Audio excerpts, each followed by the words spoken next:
கிட்டத்தட்ட தமிழகத்தில் ஜூலை 7ஆம் தேதி நான் எழுச்சி பயணத்தை மேற்கொண்டு கிட்டத்தட்ட 153 சட்டமன்ற தொகுதியில் நேரடியாக இந்த தொகுதியில் இருக்கிற மக்களை சந்தித்து இந்த பிரச்சாரம் மேற்கொண்டுள்ளேன். அந்த 153 சட்டமன்ற தொகுதியிலும் மக்களுடைய எழுச்சி ஆரவாரம் அடுத்த ஆண்டு நடைபெறுகின்ற சட்டமன்ற பொதுத் தேர்தலில் அனைத்து இந்திய அண்ணா திராவிட முன்னேற்ற கழக தலைமையில் அமைக்கப்பட்ட கூட்டணிக்கு வெற்றி உறுதி என்பதை அதன் மூலம் நாங்கள் தெரிந்து கொண்டோம். அதே நேரத்தில்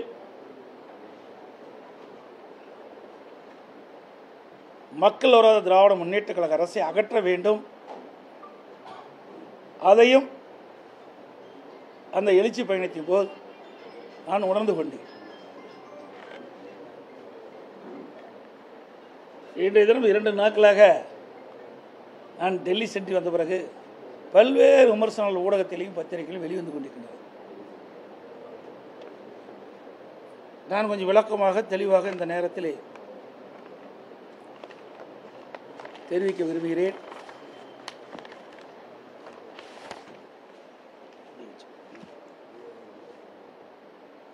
திரு ஸ்டாலின் அவர்கள் அடிக்கடி என்னை பற்றி விமர்சனம் செய்து கொண்டிருக்கின்றார்.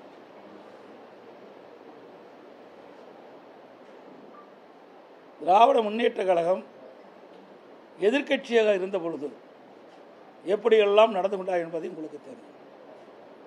ஆளுங்கட்சியாக திராவிட முன்னேற்ற கழகம் ஆட்சிக்கு வந்த பிறகு யாரை விமர்சனம் செய்தார்களோ அவர்களுக்கு ரத்தன கம்பளம் விரித்து வரவேற்ற காட்சியை ஊடகம் பத்திரிகையும் மக்களிடத்திலே காண்பிக்கப்பட்டது. இன்றைக்கு கேலோ இந்திய விளையாட்டு மிக ஆடம்பரமாக நடத்தி காட்டினார்கள். திராவிட முன்னேற்ற கழக ஆட்சியிலே பாரத பிரதமரை அழைத்து சென்னைக்கு அழைத்து அதை நடத்தினார்கள். செஸ் ஒலிம்பியட் விளையாட்டு அதையும் நேரடியாக தமிழ்நாட்டுக்கு பாரத பிரதமரை வரவழைத்து அந்த நிகழ்ச்சியை பிரம்மாண்டமாக நடத்தி காட்டியவர் இன்றைய முதலமைச்சர் ஸ்டாலின் அவர். அதோடு கலைவாணர் அரங்கில் ஆடல் பாடல் நிகழ்ச்சியோடு பல்வேறு திட்டங்களுக்கு அடிக்கல் நாட்டு விழா நடத்தி காட்டியவர் இன்றைய முதலமைச்சர் ஸ்டாலின் அவர். ஆக ஆளுங்கட்சியாக இருக்கின்ற பொழுது ஒரு நிலைப்பாடு, எதிர்க்கட்சியாக இருக்கின்றது ஒரு நிலைப்பாடு. திரு ஸ்டாலின் அவர்கள் எதிர்க்கட்சி தலைவராக இருந்த பொழுது மாண்புமிகு பாரத பிரதமர் நரேந்திர மோடி அவர்கள் சென்னைக்கு வந்த பொழுது அவருக்கு திரு ஸ்டாலின் உட்பட அவர் கட்சி சேர்ந்தவர்கள் கருப்பொடி காட்டினார், கருப்பு பலூன் விட்டார். எதிர்க்கட்சியாக இருக்கின்ற பொழுது இப்படிப்பட்ட நிலைப்பாடு. ஆளுங்கட்சி வந்த பிறகு நான் ஏற்கனவே குறிப்பிட்ட நிலைப்பாடு. அது மட்டும் இல்லை, பாரத பிரதமர் நரேந்திர மோடி அவர்கள் சென்னைக்கு வந்த பொழுது வெள்ளை குடை பிடித்தவர், எதிர்க்கட்சியாக கருப்பு குடை பிடித்தவர். இதுதான் திமுகவுடைய நிலைப்பாடு, இன்றைய முதலமைச்சர் ஸ்டாலினுடைய நிலைப்பாடு. அதே போல அண்மையில் காங்கிரஸ் மாநாடு நெல்லையில் நடைபெற்றது. அந்த மாநாட்டில் திராவிட முன்னேற்ற கழக கட்சியிலே கூட்டணியில் அங்கம் வைக்கின்றது திராவிட முன்னேற்ற கழகம். திராவிட முன்னேற்ற கழக கூட்டணியில் அங்கம் வைக்கின்றது காங்கிரஸ் கட்சி. அதனுடைய காங்கிரஸ் கட்சியுடைய பொதுச் செயலாளர் மரியாதைக்குரிய கிறிஸ் சோடங்கர் அவர் பேசுகிறாரு, அடுத்த ஆண்டு நடைபெற்ற சட்டமன்ற பொதுத் தேர்தலில் 117 இடங்களில் காங்கிரஸ் போட்டியிடுகின்ற சூழ்நிலை ஏற்படும் என்று ஒரு கருத்தை சொல்லியிருக்கின்றார். அதாவது தமிழ்நாட்டில் அவர் சொன்ன கருத்து, அதாவது பத்திரிகையில் வந்திருக்குது. இந்த நெல்லையில் பேசும்போது அவர் தெரிவித்த கருத்து, தமிழ்நாட்டில் 117 தொகுதிகளை இலக்காக கொண்டு காங்கிரஸ் கட்சி பணியாற்றும் அப்படின்னு சொல்லியிருக்கிறார். அதோட கடலூரில் முன்னாள் காங்கிரஸ் கட்சி தலைவர் திரு அழகிரி அவர்கள் பேசுகின்ற பொழுது குறிப்பிட்டார். அதில் அவர் பேசுனது வந்திருக்கிற செய்தி, 60 ஆண்டுகளாக ஏதாவது ஒரு கட்சியில் கூட்டணி வைத்து சாரை அவர்கள் குடித்து விடுகிறார்கள். சக்கையை நாங்கள் பார்க்கும் சூழ்நிலைதான் உள்ளது. நாங்கள் அதிக இடங்களில் போட்டியிடுவோம், அரசாங்கத்திலும் ஆட்சியிலும் நாங்கள் பங்கு பெறுவோம் என்பதுதான் காங்கிரஸ் கட்சியின் நிலைப்பாடு. இப்படி அவர் அந்த கருத்து சொல்லியிருக்கார். இதை பற்றியெல்லாம் விவாத மேடையிலையும் அல்ல, ஊடகத்திலையும் அல்ல.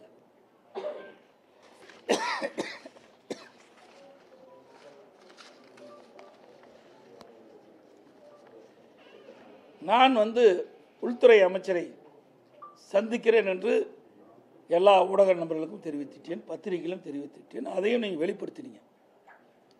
16ஆம் தேதி இரவு மாண்புமிகு உள்துறை அமைச்சர் அமித்ஷா அவர்களை சந்திப்பதாக நான் சொன்ன செய்தி எல்லாம் வெளியிடப்பட்டது.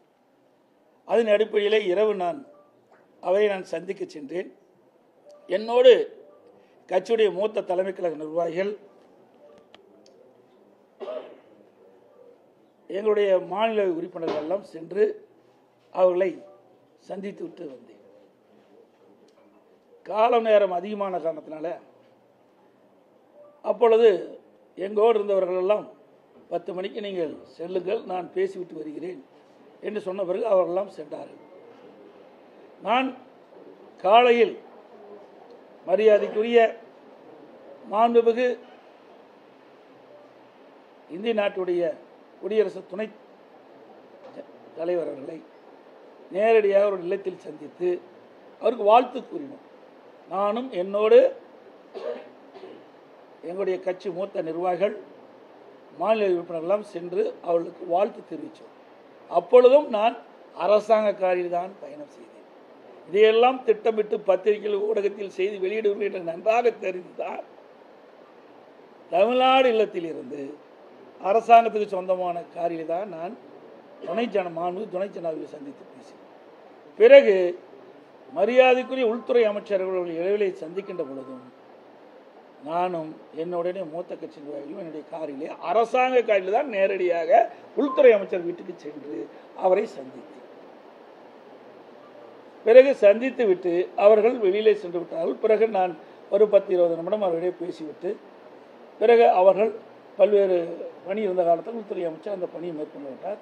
நான் வீட்டிலிருந்து வெளியில் ஒரு காரில் என் முகத்தை துடைக்கிறேன். அப்பொழுது அதை எடுத்து அரசியல் பண்ணுகிறேன். வெக்கமாகவும் வேதனையாகவும் இருக்கு. தமிழ்நாட்டிலே ஊடகம் பத்திரிகையும் இந்திய நாட்டுக்கு ஒரு முன்னுதாரணமாக விளங்கக்கூடிய பத்திரிகை ஊடகமும் இப்படி தரம் தாழ்ந்து இதை வெளியிடுவது எந்த விதத்தில் சரியாக இருக்கு? சிந்தித்து பாருங்கள். ஆக இதையெல்லாம் உங்களுக்கு பரபரப்பான செய்தி கிடைக்கவில்லை என்ற அடிப்படையில் இந்த செய்தி வெளியிடுவது எப்படி ஏற்படும்? சிந்திங்க. முகத்தை துடைக்கிறேன், இதில் என்ன அரசியல் இருக்கின்றது? நான் வீட்டுக்கு செல்கின்ற பொழுது, மாண்புமிகு உள்துறை அமைச்சர் வீட்டுக்கு செல்கின்ற பொழுது அரசாங்கத்துக்காக தான் சென்று எல்லா ஊடகத்திலையும் பத்திரிகையும் செய்தி வந்தது. வெளியிலே வருகின்ற பொழுது எனது முகத்தை துடைக்கின்ற பொழுது ஒரு வீடியோ எடுத்து ஒரு சில ஊடகங்கள் வேண்டுமென்ற திட்டமிட்டு ஊடகத்தில் எடுத்து பத்திரிகையிலையும் ஊடகத்திலும் வெளியிடுவது எந்த விதத்தில் சரியாக இருக்கும்? சிந்திச்சு பாருங்க. இது உண்மையிலேயே வருத்தத்துக்குரியது. ஊடகத்துக்கும் பத்திரிகைகளுக்கும் என்று ஒரு நடுநிலையோடு செயல்படுது. ஒரு தலைவரை வேண்டுமென்றே ஒரு கட்சியுடைய பொதுச் செயலாளரை திட்டமிட்டு இதை அவதூறாக செய்தி வெளியிடுவது சரியில்லை என்பதை மட்டும் நீங்கள் உணர வேண்டும். இன்றைக்கு பத்திரிகையும் ஊடகமும் நாட்டு மக்களுக்கு செய்தியை கொண்டு போய் சேர்க்கக்கூடியவர்கள். இன்னும் சொல்ல போனால், நான் சொல்லக்கூடாது, வருத்தத்தோடு சொல்கிறேன், இனிமேல் ரெஸ்ட் ரூம் போனால் கூட உங்களுக்கு சொல்லிட்டு தான் போகணும். அப்படிப்பட்ட நிலைமைக்கு இன்றைக்கி அரசியல் போய்விட்டது. இனிமேல் நான் பொதுச் செயலாளர் ரெஸ்ட் ரூமுக்கு போனால் பத்திரிகையில் கொடுத்துட்டு இந்த ரெஸ்ட் ரூமுக்கு போகிறேன்னு சொல்லிட்டு போக வேண்டிய நிலைமைக்கு இன்றைக்கு ஒரு சூழ்நிலை ஏற்பட்டுள்ளது அச்சத்தின் அடிப்படையில் அதை சொல்கிறேன். இதில் என்ன இருக்குது? இது ஏன் இவ்வளோ பெருசு பண்ணி இதை முதலமைச்சர் இதில் பேசுகிறார், எங்கள் கூட்டத்தில் பேசுகிறார், கரூர் கூட்டத்தில் பேசுகிறார். எடப்பாடி பழனிசாமி முகத்தை மறைத்து கொண்டு வெளியிலே செல்வதற்கு என்ன காரணம்? நான் தான் பகிரங்கமாக உள்ள போனேன்ல, செய்தியை வெளியிட்டு விட்டு மாண்புமிகு உள்துறை அமைச்சரை இந்த நேரத்தில் இந்த தேதியில் போய் பார்க்கிறேன் என்று செய்தி வெளியிட்டு எல்லா ஊடகத்திலையும் அந்த காட்சி வந்தது. நான் காரில் போகிற காட்சி வந்தது. சொல்லிட்டு தானே போனேன். ஒரு முதலமைச்சர் எதை பேசுவது என்று தெரியாமல் பேசுகின்ற முதலமைச்சர், அதனால தான் பொம்மை முதலமைச்சர் சொல்லிட்டு இருக்கிறார். எதை பேசணும்ல, எதையும் பேச முடியாது, சரக்கு இல்லை. எங்கள் மீது எந்த குற்றச்சாட்டும் சொல்வதற்கு அவரிடத்தில் எந்த ஒரு ஆதாரமும் இல்லை. நாங்கள் அப்படி நடக்கவும் இல்லை. எங்களுடைய ஆட்சியில் சிறப்பான ஆட்சி கொடுத்தார். அதனால் அந்த ஆட்சியில் எந்த குற்றம் குறையும் கண்டுபிடிக்க முடியல. அதுமா அதை விட்டுவிட்டு இப்படி சிறுபிள்ளைத்தனமாக இப்படிப்பட்ட இந்த காட்சியை வைத்துக்கொண்டு பேசுவது ஒரு முதலமைச்சருக்கு அழகல்ல. அது மட்டும் இல்லை, அதே கரூரில் 30 விழா நடந்த பொதுக்கூட்டில் அவர் கலந்துக்கிறார். அங்கே என்ன பேசுகிறாரு? திரு செந்தில் பாலாஜி அவர்கள் ரோடு போட்டால் ரோடு போட்டுருங்கிறார்.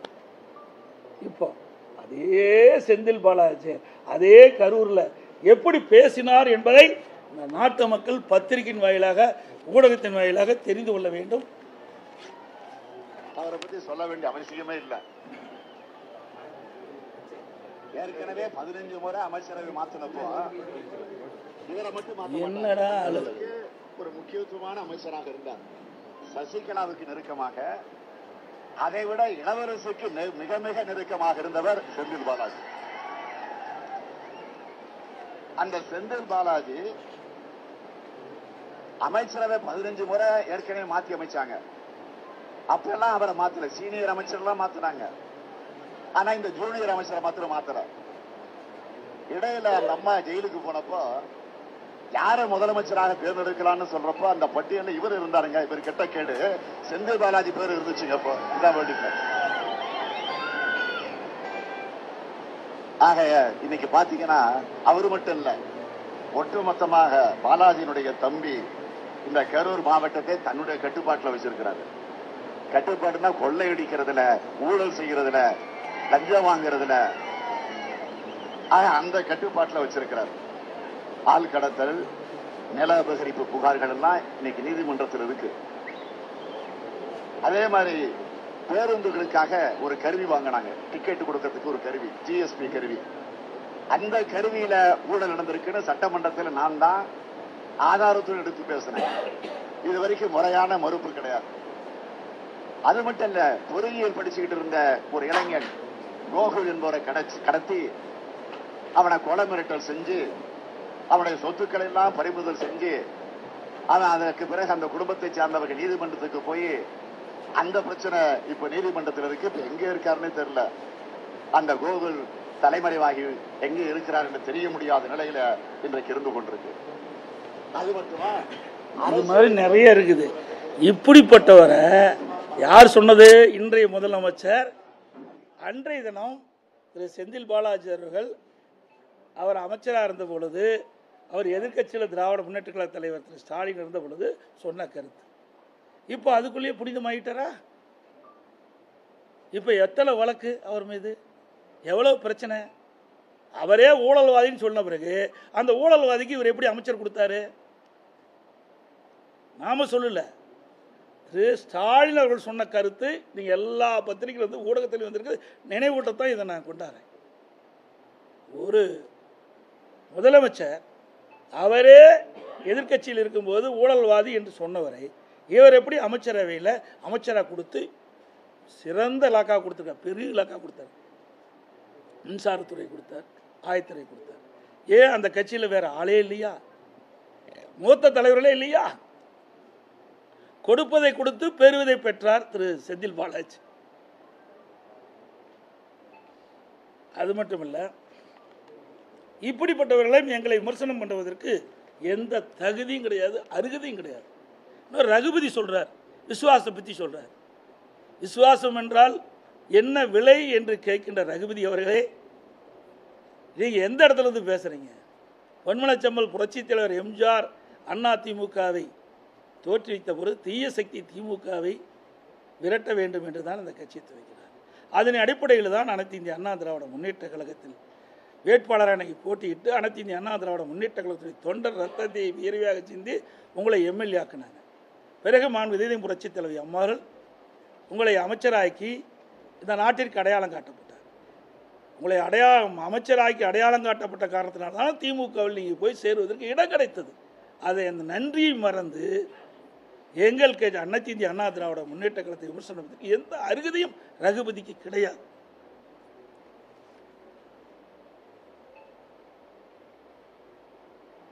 அதே போல இன்றைய தினம் பேசுகிறார் முதலமைச்சர் ஸ்டாலின். ஏதோ நான் முகத்தை மறைச்சிட்டு வந்த மாதிரி பேசுகிறேன். முகத்தை மறைக்க வேண்டிய அவசியம் எனக்கு எல்முனை அளவும் இல்லை. முகத்தை துடைத்தே நீங்கள் பத்திரிகையில் அதை சரியான முறையில் எடுத்து காண்பிக்கிற விதமாக காண்பித்து விட்டீர்கள். அது ஒரு விருப்பான செய்தியை உங்கள் பத்திரிகை வேண்டும் என்று எடுத்ததாக நான் பார்க்கின்றேன்.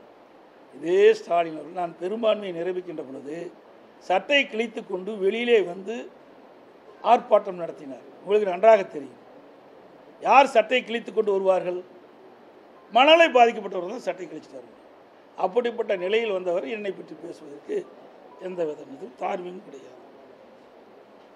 அதோட பத்திரிகையாளர்களை ஊடக நண்பர்களை நான் கேட்டுக்கொள்வேன். இதெல்லாம் அதிமுகவில் நான் இரும்புனா விவாதம் மேடை, தும்புனா விவாதம் மேடை, அது ஒரு ஆர்கியூமெண்ட் வச்சு பேசிகிட்டு இருக்கிறீங்க.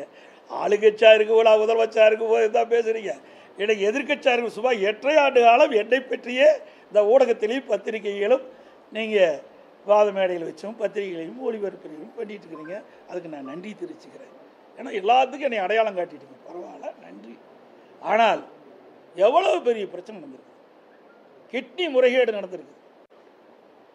வறுமையை மையமாக பண்ணினோம், மையமாக வைத்து வறுமையை மையமாக வைத்து கிட்னியை முறைகேடாக திருடப்பட்டதாக செய்திகள் வெளிவந்து பத்திரிகை ஊடகத்தில் வெளிவந்து இந்த அரசாங்கமே அது ஒரு குழு அமைத்து அதை சோதனை நடத்தி நடந்தது உண்மை என்று வெளியிட்டிருக்காங்க. அது யார் நடந்தது? திமுக சட்டமன்ற உறுப்பினருடைய மருத்துவமனையில் நடந்ததாகத்தான் இந்த பத்திரிகையிலையும் ஊடகத்திலையும் வந்திருக்குது. அதில் அந்த உறுப்பு மாற்று அறுவை சிகிச்சை செய்கிறத அனுமதி மட்டும் ரத்து பண்ணியிருக்காங்க. அதற்கு மேல் முறைகேடு நடந்ததற்கு எந்த நடவடிக்கை எடுக்கப்படவில்லை. ஆளுங்கட்சியை சேர்ந்த சட்டமன்ற உறுப்பினர் மருத்துவமனை என்ற ஒரே காரணத்திற்காக திராவிட முன்னேற்ற கழக அரசு, ஸ்டாலின் மாநில அரசு அந்த நிறுவனத்தின் மீது, அந்த மருத்துவமனை எந்தவித நடவடிக்கை எடுக்கவில்லை. அவர்கள் மீது நடவடிக்கை எடுக்கவில்லை. இது எவ்வளோ பெரிய மோசடி.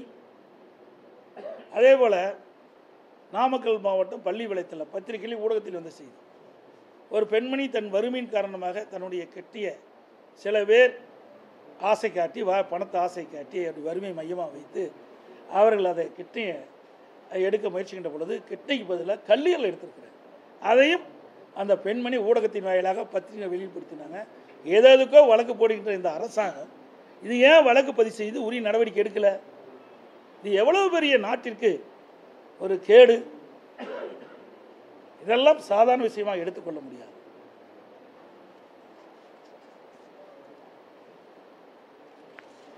அது மட்டுமல்ல, மாண்புமிகு உள்துறை அமைச்சரை சந்தித்து இன்றைக்கு தேசத்திற்காக பாடுபட்டவர்கள், தேசத்துக்காக உழைத்தவர், அப்படிப்பட்ட அவர்களுக்கு மரியாதை செலுத்த வேண்டும் என்ற அடிப்படையில் பாரத ரத்னா விருது வழங்க வேண்டும் என்று நானும் என்னுடைய மூத்த கட்சி நிர்வாகிகளும் மாநில உறுப்பினர் ஒன்றாக சேர்ந்து திரு உள்துறை அமைச்சரும் கடிதம் கொடுத்திருக்கிறோம். அதற்காக நாங்கள் முன்னுரிமை கொடுத்தோம். அதோட இந்த அடிக்கடி பத்திரிகையில் ஊடகத்தில் வர செய்தி தயவுசெய்து அதை தவிர்க்க வேண்டும். ஏன்னா பல முறை சொல்லிட்டேன். ஆனால் தொடர்ந்து அதையே நீங்கள் அரைச்சிட்டு ஐடிசி ஹோட்டலில் அனைத்து இந்திய அண்ணா திராவிட முன்னேற்ற கழகம் பாரதிய ஜனதா கூட்டணி அமைஞ்ச பிறகு மாண்பு உள்துறை அமைச்சர் தெளிவுபடுத்தினார். அனைத்து இந்திய அண்ணா திராவிட முன்னேற்ற கழகத்துடைய உள்கட்சி விவகாரத்தில் நான் தலையிட மாட்டேன். எல்லா பத்திரிகையிலும் ஊடகத்தில் வந்திருக்குது, என்கிட்ட ஆதாரமும் இருக்குது. அப்படி பேசிய பிறகு மீண்டும் மீண்டும் இவர் அழைச்சி பேசுகிறாரு, அவர் அழைச்சி பேசுகிறாரு. இதையெல்லாம் தயவு செய்து விட்டுவிடு. நானும் தெளிவுபடுத்தி விட்டேன்.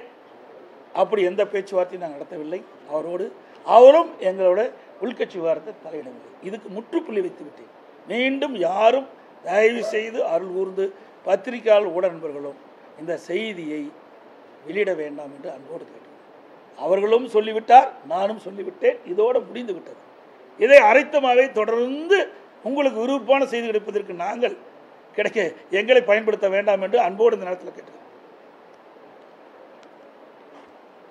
அதோடு மாண்பு உள்துறை அமைச்சர்களை சந்தித்து பேசுகின்ற பொழுது நான் எழுச்சி பயணத்தை மேற்கொண்டிருந்தேன். இந்த எழுச்சி பயணம் மிகச்சிறப்பாக இருக்குது, பாராட்டினார். ஏன்னா அவர் ஊடகத்தை பார்த்துட்டு இருக்கார். அதை பார்த்து சிறப்பாக இருக்குது, எத்தனை தொகுதிக்கு போனீங்க, எப்படிலாம் இருக்குது, மக்களுடைய உணர்வு என்பதையெல்லாம் எங்களுடைய பேச்சுவார்த்தையில் நாங்கள் பேசணும் என்பதையும் இந்த நேரத்தில் தெரிவித்துக் கொள்கின்றேன்.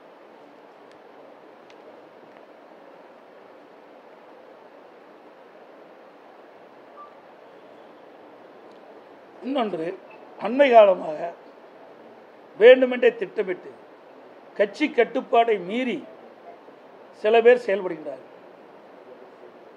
மாண்பு அம்மா காலத்திலும் சரி, அம்மா மறைவுக்கு பிறகும் சரி, யாரும் கட்சி கட்டுப்பாட்டை மீறினால் தலைமை அவர்கள் மீது ஒழுங்கு நடவடிக்கை எடுக்கப்படும். அதன் பேரில் தான் நாங்கள் சில நடவடிக்கையை நாங்கள் எடுத்திருக்கிறோம்.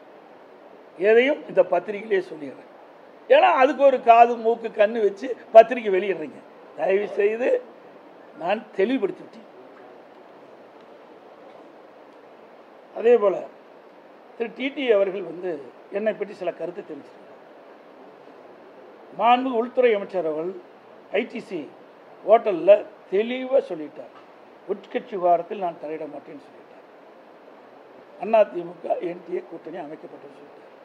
அதுக்கு பிறகு ஒரு வாரம் கழித்து இந்த பத்திரிகையாளர் சந்திப்பை திரு டிடி அவர்கள் சந்தித்து பேசுகின்ற பொழுது, நாங்கள் அதிமுக கூட்டணி இல்லை, ஆனால் என்டிஏ கூட்டணியில் இருக்கிறோம், ஆனால் என்டிஏ எடுக்கின்ற முடிவுக்கு நாங்கள் தொடர்ந்து செல்வோம் என்று சொன்னார். என்டிஏ கூட்டணியில் எடுக்கின்ற அந்த கூட்டணியில் தான் திரு டிடி அவர்கள் இடம்பெற்றிருக்காரு. அந்த கூட்டணியில் அவர்கள் எடுக்கின்ற முடிவுக்கு நாங்கள் சம்மதிப்போம் என்ற ஒரு கருத்தை உங்கள் டிவியிலையும் பத்திரிகையிலும் செய்தி வெளியிட்டார். ஆனால் அண்மையில் என்ன நினைத்தாரோ தெரியல, என் மீது சில குற்றச்சாட்டை சொல்லிட்டு இருக்கார். நேற்றைய தினம் முகமூடி அணிஞ்சிக்கிட்டு போனாருங்கிறார். இது எந்த விதத்தில் சரியாக இருக்கும்? நீங்கள் பார்த்தீங்கன்னா நான் முகமூடி முடிச்சுட்டுலாம் போகல, அவர் தான் முகமூடி அணிஞ்சு அதிமுக முடிஞ்சார்.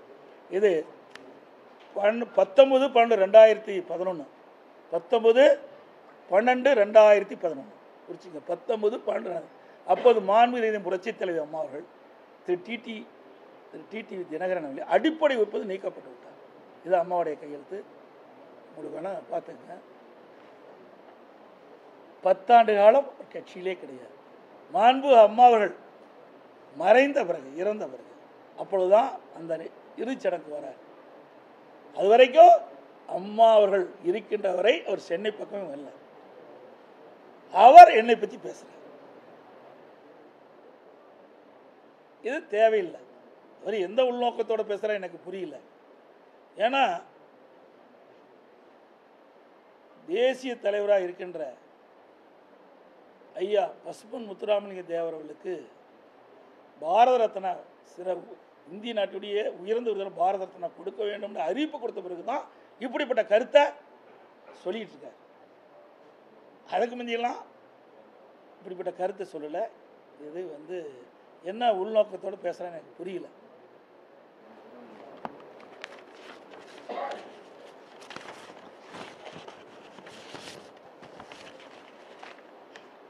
அதோட அதிமுக தனி தீர்மானம், இது கிட்டத்தட்ட சிறப்பு தீர்மானம். அனைத்து இந்திய அண்ணா திராவிட முன்னேற்ற கழகத்தை சிறப்பு தீர்மானம் நாங்கள் நிறைவேற்றணும். அந்த சிறப்பு தீர்மானத்தில் தான் சில பேர் மீது ஒழுங்கு நடவடிக்கை எடுத்தோம். அப்போ அந்த சிறப்பு தீர்மானத்தில் சுமார் 2500க்கும் மேற்பட்ட பொதுக்குழு உறுப்பினர் கலந்து கொண்டு எடுக்கப்பட்ட முடிவு. அதில் அந்த தீர்மானத்தில் சொல்லுவது, கழக அடிப்படை உறுப்பினர் உள்ளிட்ட அனைத்து பொறுப்புகளிலிருந்தும் நீக்கி வைப்பதோடு இன்று முதல் கழக உடன்பிறப்புகள் யாரும் மேற்கண்டவர்களுடன் எவ்வித தொடர்பும் வைத்துக் கொள்ளக்கூடாது என்றும் இந்த பொதுக்குழு தீர்மானம் நிறைவேற்றப்பட்டது. பொதுக்குழு நிறைவேற்றப்பட்டது. இதையும் மீறி, கட்சி கட்டுப்பாட்டையும் மீறி அவர்கள் செயல்பட்டால் வேறு வழி இல்லை, தவிர்க்க முடியாத சூழ்நிலையில் தலைமை கழகம் சில வேறு மேல் ஒழுங்கு நடவடிக்கை எடுக்க சூழ்நிலைக்கு தள்ளப்பட்டதுமே தெரிஞ்சு.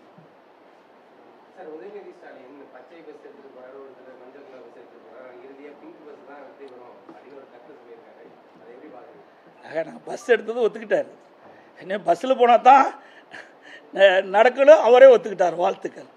நாங்கள் பஸ் எடுக்கும்போது கிண்டலாக பேசினவர், இப்போ அவரே பஸ் எடுக்கிற வைக்க வச்சது அதிமுக. அவரே பஸ்ஸில் வந்தால் தான் முடியும் என்ற நிலைக்கு அதிமுக அவரை தள்ளப்பட்டு விட்டது. அமித்ஷாவை நீங்க சந்திக்க போகும்போது கார்ல சொன்னீங்க, அரசு கார்ல வரும்போது தனியார் கார்ல ஒரு தொழிலதிபரோட நீங்க வந்ததா சொல்றாங்க. நீங்கள் எப்படி தொழிலதிபர் நீங்கள் இதெல்லாம் நீங்கள் கெஸ் பண்ணி கேட்கக்கூடாது.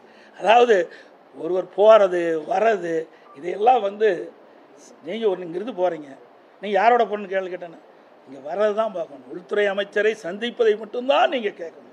அதுக்கு பிறகு அவள் கால நேரம் ஆகின்ற பொழுது இருக்கின்றவர்கள் சாப்பாட்டுக்கு போகணும், அவங்களுக்கு ஏற்பாடு பண்ணியிருக்கிறாங்க, அவர்கள் போய் நீங்கள் போய் சாப்பிடுங்க, நேரம் ஆகுது. அவர் சில டிஸ்கஷன் இருந்தார், அதை முடித்த பிறகு என்னை அழைத்து பேசுவதாக சொன்னார். அதனால் நீங்கள் நேரம் எந்த நேரம் முடியும்னு தெரியாது, அதனால் நீங்கள் வீட்டுக்கு போகணும். நான் கார் இல்லை, நான் இவரில் போய் பல கார் என்கிட்ட கிடையாது, நாங்கள் தான் அரசாங்கம், அதுதான் ஏற்கனவே நீங்கள் தான் தெரியுமே, இந்த காரில் மாதிரி போனாங்க, அந்த கார் இல்லாத காரணம் கிடைக்கிற காரில் போக வேண்டியதுதான். நான் அவர்கள் மாதிரி பெரிய தொழிலதிபர் கிடையாது, அவர்கள் மாதிரி ட்ரெஸ்ட்டில் பல கோடி பல்லாயிரக்கணக்கான கோடி எனக்கு கிடையாது. அதனால் அதனால தான் நீங்கள் இதெல்லாம் செய்வீன்னு சொல்லி தான் அரசாங்க காரில் எடுத்துகிட்டு போனேன், புரியுதுங்களா? அதுக்கும் ஒரு குற்றச்சாட்டை கண்டுபிடிச்சி செய்யணும்னா ஒன்றுமே செய்ய முடியாது. அதனால் ஒருத்தர் போகிறாங்க, கிடைக்கிற காரில் நம்ம போகிறோம், அதுதான் பார்க்கணும். இந்த காரில் போனியா, அந்த காரில் போனேன், இவரோட போனேன், இதெல்லாம் என்ன கேள்வி? அப்படிதான் ஸ்டாலின் கேள்வி கேட்குறீங்களா? வெளிநாட்டில் போனார்ல, எவ்வளோ வெளிநாட்டில் போனார், என்னென்னலாம் பண்ணார், எதையாவது ஒரு தொலைக்காட்சியில் ஒரு பத்திரிகையில் வெளியில் வந்ததா? சிந்திச்சு பாருங்கள். ஒரு விவசாயி ஒரு கட்சிக்கு பொதுச் செயலாளரோ ஒரு நாட்டுக்கு முதலமைச்சரோ வந்தால் எவ்வளோ இன்னல்களை பிரச்சனையை சந்திப்போம் என்பதுக்கு நானே உதாரணம். முன்னாள் முதலமைச்சர் ஜெயலலிதா அவர்களுக்கு நீங்க இப்ப ஏற்கனவே நீங்க கேட்டது இன்னும் நிறைவேறவில்லை. அதாவது நான் தென் மாவட்டம் சென்றிருக்கும் போது அங்கு இருக்கின்ற மக்கள் வைத்த கோரிக்கை, அந்த கோரிக்கையை நீங்கள் மத்திய அரசுக்கு தெரிவிக்க வேண்டும் என்று கோரிக்கை வச்சாங்க. அந்த கோரிக்கையின் அடிப்படையில் நான் மத்திய அமைச்சர் அவர்களை சந்தித்து இந்த மரியாதைக்குரிய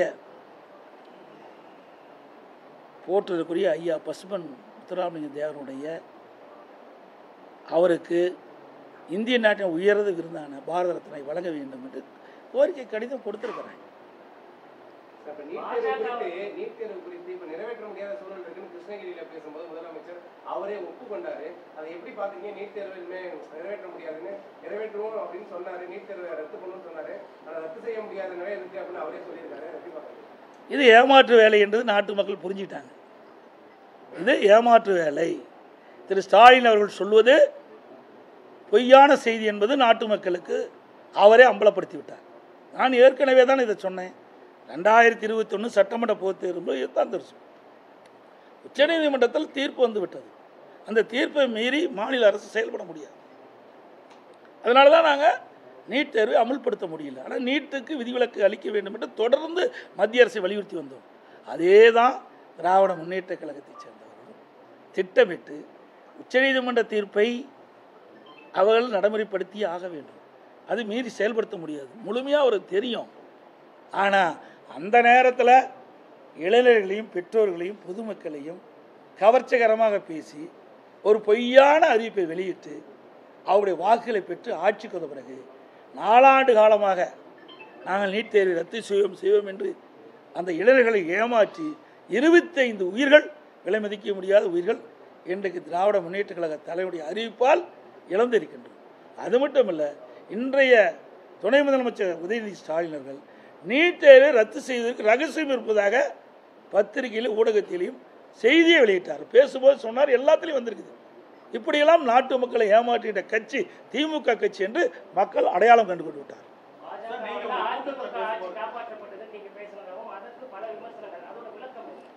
ஏங்க, நான் ஆட்சி பொறுப்பேறும் போது உங்கள் ஊடகம் கூட தானே பேசுனீங்க, எல்லாரும் சேர்ந்து தானே என்னைய எவ்வளவோ பண்ணீங்க. ஒரு சாதாரண விவசாயிக்கு ஒருத்தர் சப்போர்ட்டே பண்ணலையே. 3 மாதத்தில் இருக்கு, 4 மாதத்தில் போய் 6 மாதத்தில் போய் ஆட்சி இழந்துருவார் அப்படின்னு எல்லா எதிர்கட்சியும் சொல்லும்போது இந்த ஊடகமும் அதுதானே பிரதிபலிச்சிங்க. ஒரு விவசாயி வந்திருக்கார், பரவாயில்ல நல்ல ஆட்சி புரிவார்னு ஒருத்தராவது சப்போர்ட் பண்ணீங்களா? இல்லையே. எங்களுடைய திறமை, எங்களுடைய சட்டமன்ற உறுப்பினர்கள் முழுமையாக எங்களுக்கு ஆதரவு கொடுத்தாங்க, மூத்தரெல்லாம் கொடுத்தாங்க. மத்திய அரசு கேட்கின்ற திட்டத்துக்கு அனுமதி கொடுத்தாங்க. கேட்கின்ற நிதியை கொடுத்தார். யாரெல்லாம் எங்களை பற்றி விமர்சனம் பண்ணார்களோ அவர்களெல்லாம் எதிரிகளாம் மூக்கு மேல் விரல் வைத்து பாராட்டுகின்ற அளவுக்கு நிறைய திட்டங்களை கொண்டு வந்து நிறைவேற்றி நாட்டு மக்களின் நன்மதிப்பை பெற்றோம். அதனால தான் சொன்னேன், 4 ஆண்டு காலமாக சிறப்பான ஆட்சி நடப்பதற்கு இன்றைக்கு மத்திய அரசு பல்வேறு வழிகளில் உதவி செய்யப்பட்டது. அந்த அடிப்படையில் தான் அந்த கருத்தை சொன்னேன். சார், இதுக்கு வந்து ஏற்கனவே சார் ஓபிஎஸ் தலைமையிலான அந்த 11 எம்எல்ஏக்கள் உங்களுக்கு ஒத்துழைச்சதுனால தான் இந்த உங்க ஆட்சியை நீடிக்குன்னு அவர் சொல்லியிருக்காரு. யாரு? அப்புறம் 18 பேர் அதை கூட்டிகிட்டு போனார், அதை பற்றி கேட்கலையே. அதையும் கேட்கணும்ல, ஒருதலை பட்சம் நீ கேட்கக்கூடாது. இந்த ஆட்சி கவிழ்ப்பதற்கு 18 பேரை இந்த பிள்ளை பிடிக்கிற கூட்டம் மாதிரி 18 பேரை அவருடைய வீக்னஸை பயன்படுத்தி நீங்கள் அழைச்சிக்கிட்டு போய் எங்கள் ஆட்சியை கமுக்கு நினச்சிங்களா? அதை நீங்கள் சொல்ல மாட்டேங்கிறீங்களே. அதாவதுங்க, அரசியல் என்பது அவ்வப்போது ஏற்படுகிற சூழ்நிலைக்கு ஏற்றவாறு தான் எல்லா கட்சியும் இருக்குது. இதே திராவிட முன்னேற்ற கழகம் என்ன சொன்னாங்க? எமர்ஜென்சி கொண்டு வருகின்ற பொழுது கடுமையாக விமர்சனம் பண்ணாங்க காங்கிரஸ் கட்சி. அதோட மிசா சட்டத்தில் நாங்கள்லாம் கைது செய்யப்பட்டோம். அதெல்லாம் யாருடைய காலம்? காங்கிரஸ். அப்பொழுது கடுமையாக காங்கிரஸ் மத்தியில் ஆட்சி செய்யும்போது மாநிலத்தில் ஆட்சி செய்த திமுக கடுமையாக பாதிக்கப்பட்டது. அவரோட கூட்டு. இரண்டாவது, இன்றைக்கு அவள் கூட்டணி காங்கிரஸும் திமுகவும் கூட்டணி பிரச்சனை வருகின்ற பொழுது ரெய்டு விட்டாங்க. அறிவாலயத்தில் மேலே ரெய்டு நடந்துகிட்டு இருக்குது, சிபிஐ இடி ரெய்டு நடக்குது. கீழே மிரட்டி அவருடைய ஒப்பந்தத்தில், கூட்டணி ஒப்பந்தத்தில் கையெழுத்து வாங்கினாங்க. நாங்களாம் அப்படி இல்லைங்க, நான் தான் தெளிவாக சொல்லிட்டேன். அதாவது அரசியல் சூழ்நிலைக்கு தகுந்த மாதிரி எல்லா கட்சிகளுமே கூட்டணி அமைக்கிட்டது. இல்லாது இன்றைக்கு இல்லை, எல்லாது இந்தியா முழுவதும் அப்படித்தான் இருக்குது, தமிழ்நாடு மட்டும். அந்த அடிப்படையில் அனைத்து இந்திய அண்ணா திராவிட முன்னேற்ற கழகத்தை பொறுத்த வரைக்கும் வெற்றி பெற்று ஆட்சி அமைக்க வேண்டும். அது எல்லா கட்சிக்கும் இருக்கின்றது. அதன் அடிப்படையில் தான் திமுக செயல்படுது, அண்ணா திமுக செயல்படுது.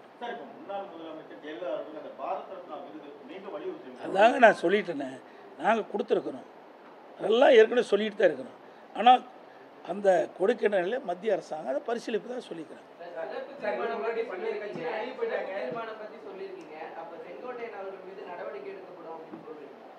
சார் இப்போ தான் எடுத்தாச்சுல்ல, அது தலைமை முடியும். அதெல்லாம் உள்கட்சி வேறு, அதெல்லாம் பகிரங்கமாக பேச முடியாது.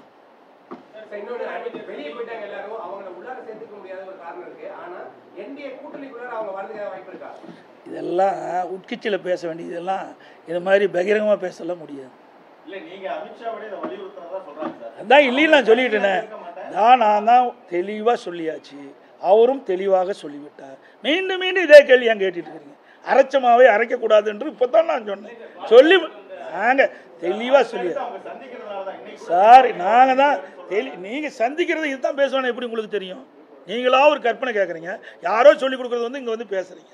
இது வேண்டாம். நான் தான் தெளிவாக சொல்லிட்டேன். அண்ணா திமுகவுக்கு நான் இருக்கிறேன், பாரதிய ஜனதா கட்சிக்கு மாண்புமிகு உள்துறை அமைச்சிருக்காரு. அவர் சொல்லுவதுதான் இறுதி, நான் சொல்லுவதுதான் இறுதி. போதுமா? இன்னும் இதுக்கு மேலே விளக்க வேணுமா?